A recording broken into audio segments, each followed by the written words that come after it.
on se retrouve aujourd'hui pour mon bilan du mois de janvier et c'est officiellement le mois où j'ai le plus lu de toute ma vie. Donc j'ai lu exactement 15 romans et je trouve ça absolument incroyable parce que ça m'est jamais arrivé.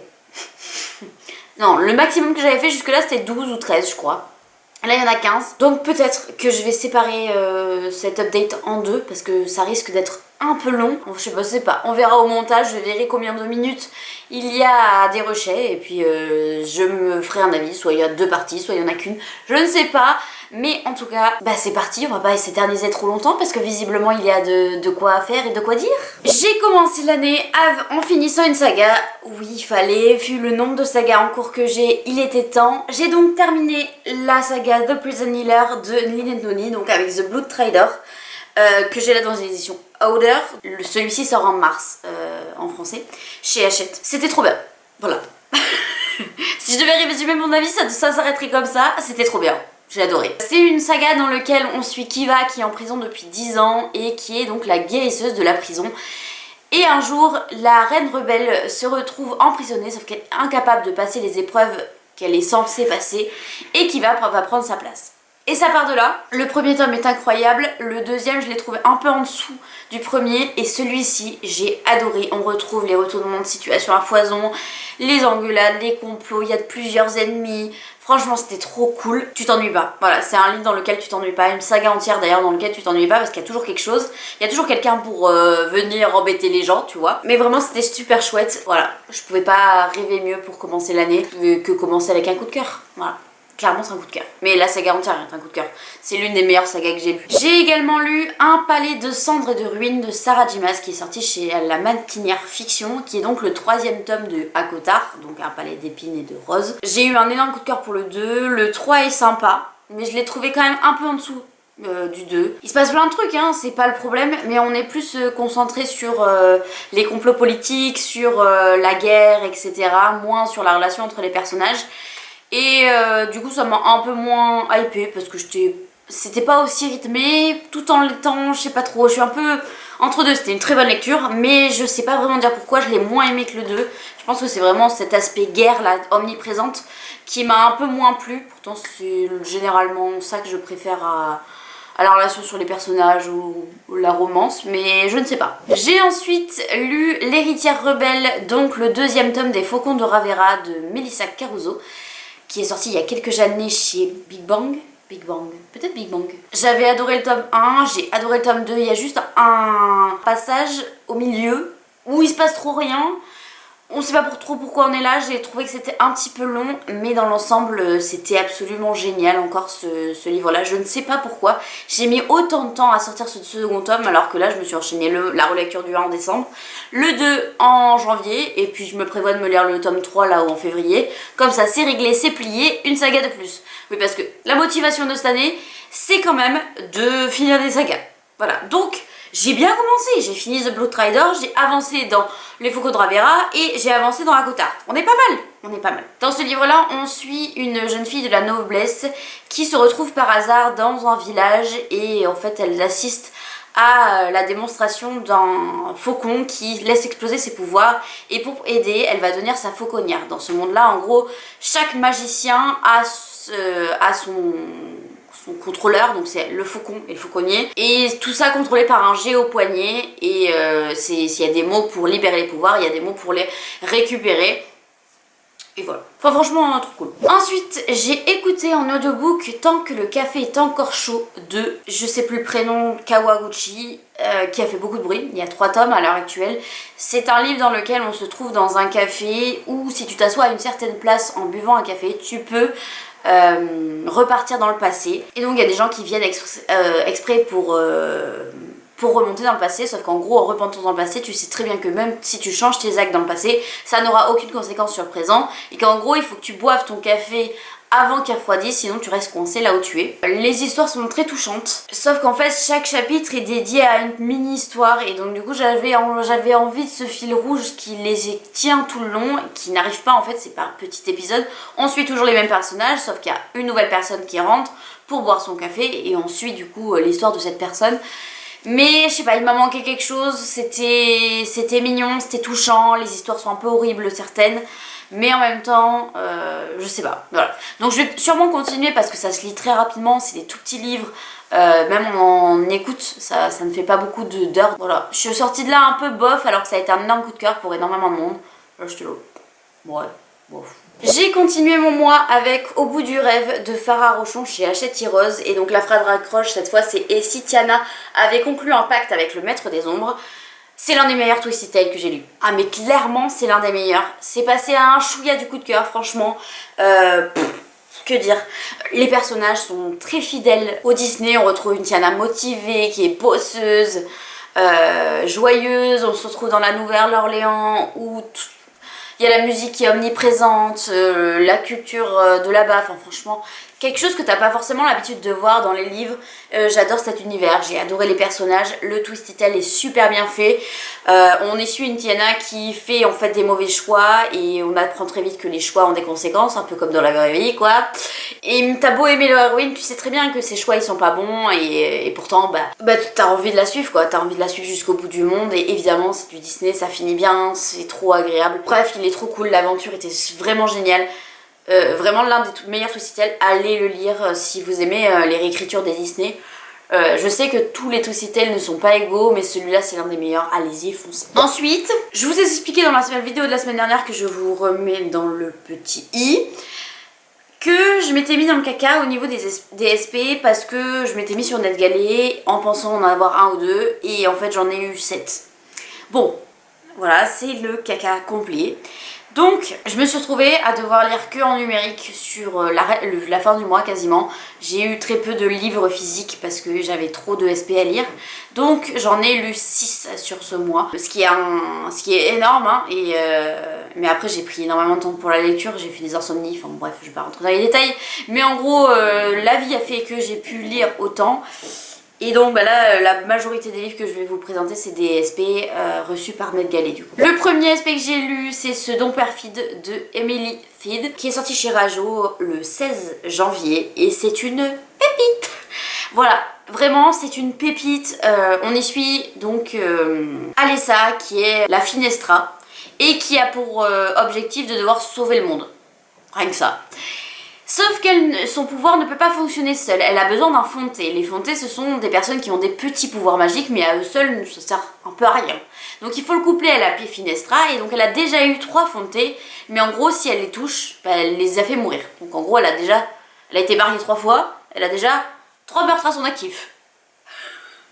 La pauvre, c'est horrible. Donc elle doit trouver le 4e, mais un 4e qui marche bien. Et ça part de là.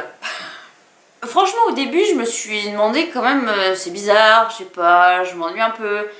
Et puis très vite en fait le rythme il a accéléré, la romance dans ce tome est absolument incroyable, c'est une romance slow burn. Entre deux personnages qu'on n'a pas forcément l'habitude de voir en fantasy. Alessa est remplie de doutes, son compagnon est très particulier, très mystérieux. J'ai adoré découvrir ce qui se cachait derrière, pourquoi est-ce qu'il était comme ça, pourquoi il repoussait tout le monde, pourquoi tout ça. Et franchement, c'était génial parce qu'il y a une part aussi de discrimination. Et franchement, c'était trop cool que ce soit le système de magie, les personnages, l'histoire en elle-même. La seule chose que je reproche, c'est qu'on n'a pas vu assez l'univers. J'espère que dans le second tome, on le verra beaucoup plus. Mais vu que le premier vient de sortir, le second on n'est pas sûr de l'avoir. Il est déjà sorti en anglais, donc je me tâte en fait à aller le prendre en anglais. Parce que j'ai tellement aimé ce premier tome que j'aimerais bien conclure cette duologie déjà. Je crois que c'est une duologie, je suis pas sûre en fait. Mais il me semble. Ensuite j'ai lu Cœur de flamme, dragon noir de... Vous aurez la couverture de toute façon là ou là, qui est sorti chez MXM Bookmark. Alors il sort, je crois, il est sorti déjà en e-book, mais je crois qu'il ne sort qu'en avril en papier. Je crois. J'ai demandé ce SP un peu par curiosité parce que c'est pas du tout mon genre de lecture en règle générale. C'est une romance MM, ce qui est pas du tout ce que je lis d'habitude. Mais ça m'intriguait parce que c'était une romance entre un dragon et un humain. Déjà un peu bizarre. Dans ma tête, c'est que on sait que dans les MXM Bookmark, la collection exprès romance MM, on sait très bien qu'il y a des scènes très explicites. Et moi, dans ma tête, je me disais, mais comment ça marche? Un dragon et un humain qui font ça? Ah mais ouais, je me pose des questions, faut pas chercher. Et en fait ils ont trouvé une solution assez simple. Mais ça je vous laisserai découvrir, je vais pas vous spoiler. Mais moi j'ai adoré découvrir les coutumes des dragons. Le point fort pour moi de ce livre-là, c'est les paysages. Quand tu lis les descriptions faites par l'autrice, t'as l'impression d'y être, t'as l'impression d'espace, t'as l'impression de liberté. Ah, c'était trop bien, j'avais l'impression d'y être avec eux. Vraiment trop chouette, la relation se développe au fur et à mesure. Bon, trop de scènes explicites pour moi, mais bon, ça, c'est au goût de chacun, hein, mais pour moi c'est trop. Mais en même temps, avec cette collection, j'aurais dû m'y attendre. Donc je suis sortie un peu mitigée. Enfin, c'est une bonne lecture, mais sans plus. Parce que j'ai adoré la relation des personnages. J'ai adoré la sensation de liberté quand tu lis les paysages. J'ai adoré en apprendre plus sur les coutumes des dragons. Par contre, les scènes explicites à tout va, voilà. Mais en même temps, c'est de ma faute. Voilà, c'est pas le problème du livre. C'est le problème de moi, c'est que je pense que c'est trop pour moi et que même si j'essaye de temps en temps, je pense que clairement c'est pas fait pour moi et il faudrait que j'arrête. Mais le livre en lui-même, c'est bien écrit, l'histoire en elle-même est très chouette, c'était juste pas fait pour moi. Et ça finit sur un petit retournement de situation qui donne envie de lire la suite, mais je sais pas si j'irai vers la suite ou pas, j'en sais rien. Ça dépendra de mon envie du moment, si j'ai envie de nouveau d'une romance ou pas. Je ne sais pas. Ensuite, un autre livre très cool, c'est Filles du destin de Kika Hatsopoulou, je crois, qui est publié chez la Martinière Fiction là à la fin du mois, c'était le 26 je crois, et c'est incroyable. Alors c'est une réécriture de la mythologie grecque. Donc dans cette histoire, on suit Io qui est une émoire, comme on les appelle. Donc en gros c'est une descendante des moires. Pour ceux qui savent pas, les moires ce sont les 3 personnes qui régissent les fils de vie, donc qui les créent, qui les maintient ou qui les coupe pour mourir. Ah, ça commence bien à se résumer. Donc Io se retrouve au cœur d'un mystère parce que c'est une enquêtrice pour le moment sur des petites choses et qui va se retrouver sur un maxi mystère. Elle va se retrouver face à des personnes qui ont le fil de vie coupé et pourtant qui continuent de tuer. Donc elle va essayer de découvrir est-ce que c'est possible, comment c'est possible, qui est à l'origine de ces gens-là, puisque visiblement ils ne sont pas conscients de ce qu'ils font. Et c'est surtout, elle va se retrouver alliée à un monsieur qui est sa destinée amoureuse. Il y a un fil particulier qui les relie, lui et elle, mais lui il n'est pas au courant. Et elle a 2 autres sœurs, du coup, qui ont les 2 autres pouvoirs des moires. Ça part de là. C'est un livre qui m'a tenue en haleine, puisque j'avais vraiment envie de savoir qui est-ce qui était derrière toutes ces tueries. Et c'est surtout qu'il y a beaucoup de sujets qui sont abordés dans ce livre.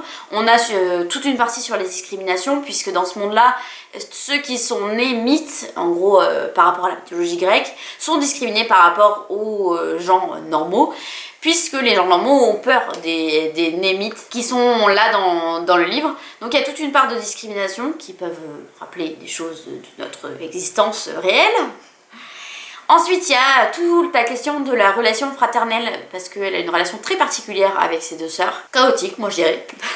Donc il y a tout un pan qui est abordé autour de ça. Et j'ai trouvé ça super bien fait. En fait, tout était abordé avec justesse. En fait, il y a un événement qui est arrivé à Io, et elle doit se reconstruire par rapport à cet événement. Et j'ai trouvé que c'était super bien fait, bien abordé. C'est pas moralisateur, c'est de la fantasy et pourtant il y a plein de messages qui sont véhiculés à travers et j'ai adoré. Voilà, j'ai juste hâte de lire la suite, mais le tome 2 n'est pas encore sorti en VO, donc pas tout de suite hein. Ça veut dire que s'il est pas sorti en VO, ça veut dire qu'en français on n'est pas près de l'avoir celui-là, alors que j'ai vraiment hâte de lire la suite. Il m'a vraiment tenu en haleine, c'était pas un coup de cœur mais c'est pas loin, j'en garde un très bon souvenir et j'ai hâte de lire la suite. Ensuite, toujours dans les SP, je vais les faire à la suite, comme ça au moins c'est plié. J'ai lu God Killer de Anna Kanner. Je sais pas si je peux le dire. De Anna Kanner. Kanner je sais pas, chez De Sexus, qui est donc l'histoire de plusieurs personnages, une tueuse de dieu, une petite fille qui est reliée à un dieu et un chevalier. Chaque chapitre est dédié à un des personnages et bien évidemment quand ça se passe comme ça finit par se relier. Je vous spoil rien là, en général ça se passe toujours comme ça. J'ai eu énormément de mal à rentrer dans l'histoire, mais alors vraiment j'ai mis longtemps, mais vraiment longtemps. J'arrivais pas à me repérer parce qu'il y avait trop de villes, trop de termes que je connaissais pas, les personnages ont changé, ça m'a un peu perdu au début et le rythme était très lent. Et puis je sais pas ce qui s'est passé, d'un coup ça a switché. Et là le rythme s'est accéléré, je comprenais tout, j'avais trop envie de finir. J'ai fini je pense les 30 derniers pourcents à la vitesse de la lumière parce que j'étais à fond dedans. Ça finit en apothéose, t'as tellement envie d'avoir la suite ensuite. La suite ensuite. C'est la suite ensuite. C'est la suite ensuite. Ah, je me fatigue. Bref, du coup je suis sortie hyper mitigée parce que la moitié du livre je me suis ennuyée à mourir. J'ai même hésité à l'abandonner. Et la fin était absolument géniale. Donc, est-ce que le deuxième livre sera comme le premier et dans ce cas-là, ben, je vais perdre du temps, ou alors ça sera comme la fin et là peut-être que ça sera génial. J'en sais rien, voilà, j'en sais rien. Dans tous les cas, j'essaierai, voilà, et puis on verra ce que l'avenir me réserve. Et on va s'arrêter là parce que la vidéo est beaucoup trop longue. Donc je coupe et vous aurez la deuxième partie dimanche. Donc j'aurai exactement la même tête et la lumière sera exactement la même puisque je filme tout en même temps. Mais vous l'aurez en 2 fois pour que ce soit pas trop long et pas trop ennuyant. Bref, si vous avez aimé ce contenu, n'hésitez pas à laisser un like, un commentaire ou à vous abonner, ça me ferait très plaisir. Sur ce, je vous souhaite une bonne demi-semaine puisqu'on se retrouve dimanche. Et sur ce, prenez soin de vous.